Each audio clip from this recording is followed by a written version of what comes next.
my thoughts on this new collection from Victoria's Secret, which to me appears to be a more deeper, elevated fragrance experience.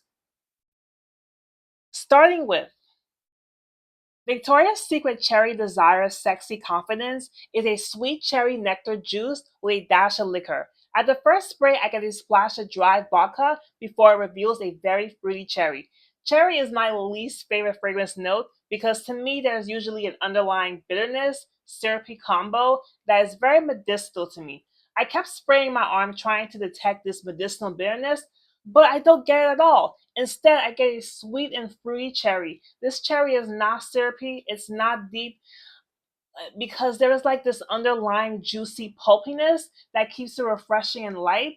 Sometimes brown sugar can add a burnt sharpness to fragrance, but I don't get that here.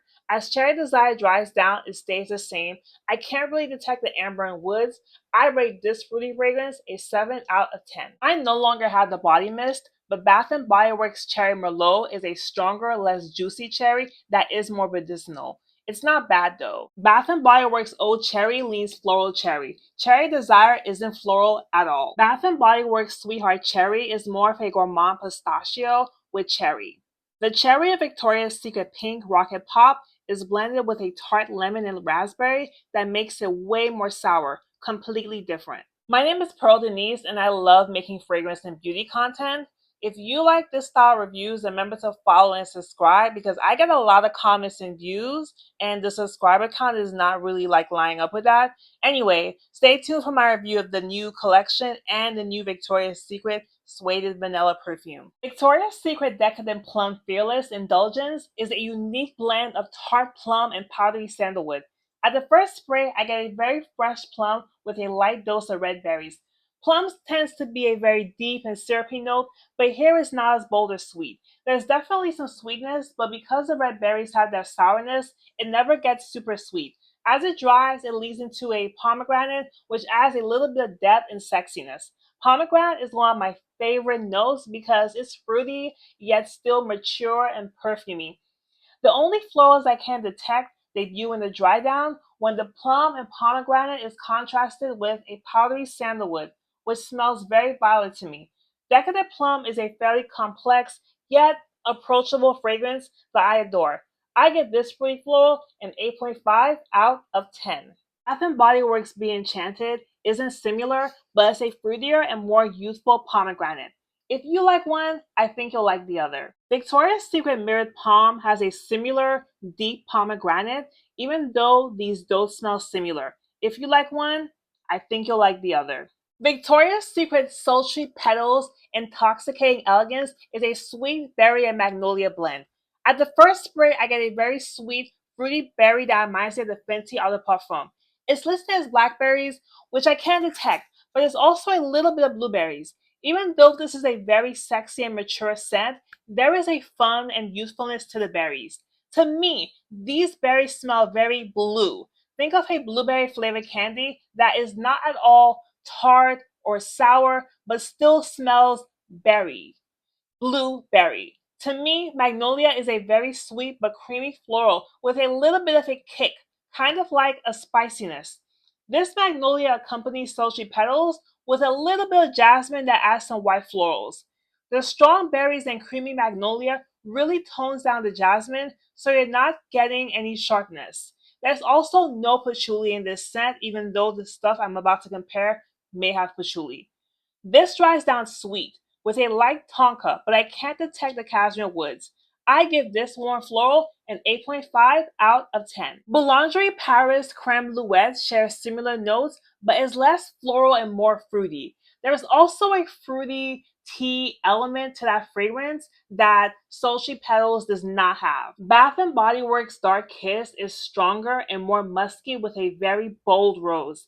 The berry is less prominent than in Sultry Petals.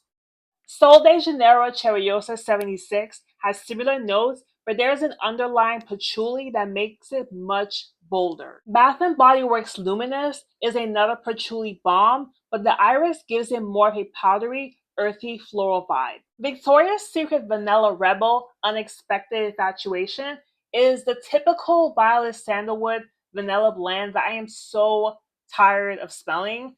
At the first spray, I get a soft, non-gourmand vanilla with a smooth, creamy sandalwood. I can't detect the orchid at all, but the violet is sweet and has a soft powderiness. This does dry down slightly musky, but I can't smell the amber at all. Vanilla Rebel is a beautiful fragrance, but if you have any of the fragrances that I'm about to compare it to, I don't think you need it at all. On its own, I give this woody vanilla a 7 out of 10, but I am very irritated to be smelling this fragrance profile again, especially from Victoria's Secret. Sol de Janeiro Cheriosa 59 is very similar, but has less vanilla and more of the powdery violet. Victoria's Secret Vanilla Orchid Sandalwood leans more sandalwood than vanilla without any of the powdery violet. Victoria's Secret Bare Vanilla Bliss has more of an earthy green violet with vanilla and none of the sandalwood. Victoria's Secret Bare Vanilla Daydream has a sweeter, more fluffier vanilla and is an overall lighter fragrance. Bath and Body Works Vanilla Romance has no sandalwood, but there is a spicy cardamom that definitely qualifies this for that woody vanilla category. Saltaire Saltwater Vanilla is more of a vanilla extract scent, where the sandalwood is blended with salt, so it leans more beachy. I will be doing a Saltaire brand review eventually, so stay tuned. Now, here are my perfume layering combos for this Victoria's Secret fragrance collection. The first thing that came to my head was Carolina Herrera Very Good Girl, because even though it doesn't have cherry, it does have like a lychee that can be kind of cherry like in a sense, kind of having the best of what cherry could be. The second combo is Nest Lychee Rose, kind of following that vein. Only Lychee Rose is definitely more floral, but if you want to add just more of that cherryness to it, fruitiness, great match. The third combo would be Zara Cherry Smoothie, which is not necessarily one of my favorite perfumes, but I keep it for reference. If you want cherry vibes, if you want like a lighter take on cherry, do these two. For the beautiful Decadent Plum, I wanted to go with Glossier You Rev because they have like a plum and sandalwood that kind of like play off each other really good together. For Decadent Plum, adding Marc Jacobs Perfect Elixir gives that perfume a little bit more sweetness while still maintaining that root. Strawberry Leather by Fleur is another great combo because Plum Fearless just has that sweetness and fruitiness that just blends really well with those types of fragrances. For the beautiful Sultry Petals, Fenty Eau de Parfum is the obvious first choice. These are quite similar, but if you want something lighter, stick with Sultry Petals only. For Lancome La Vie Est Belle, that is also a great combo because of that opulence, beautiful strength.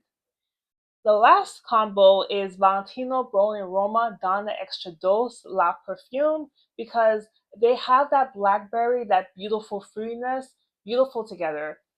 For Victoria's Secret Vanilla Rebel, the first one that came to my mind was, of course, Ah Harem Junoon Noir Pour Femme because it has that violet and vanilla. Another option would be mixed bar sugared violet if you want to go into more of that sugary sweetness and powderiness.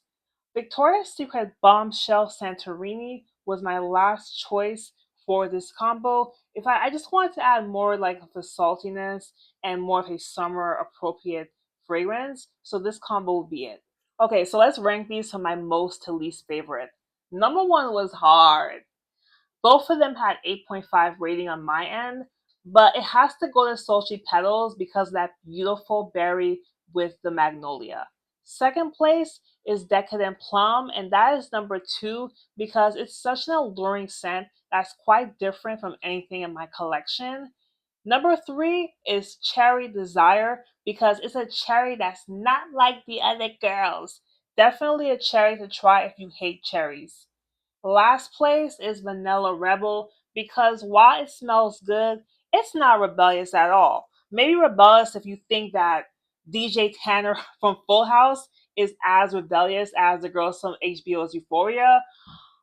Okay, overall, I think this was a great collection. Elevated smelling collections like this are why I love doing affordable body mist reviews.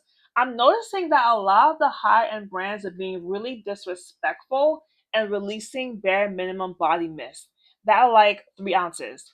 There are some high-end brands like Fleur and Sniff that don't do this, but instead of spending $30 on a tiny amount of product, check this out instead. Well, maybe not Vanilla Rebel. Let me know what you think in the comments. Until next time, I'm Pearl Denise, and this is Beauty Body Pearl.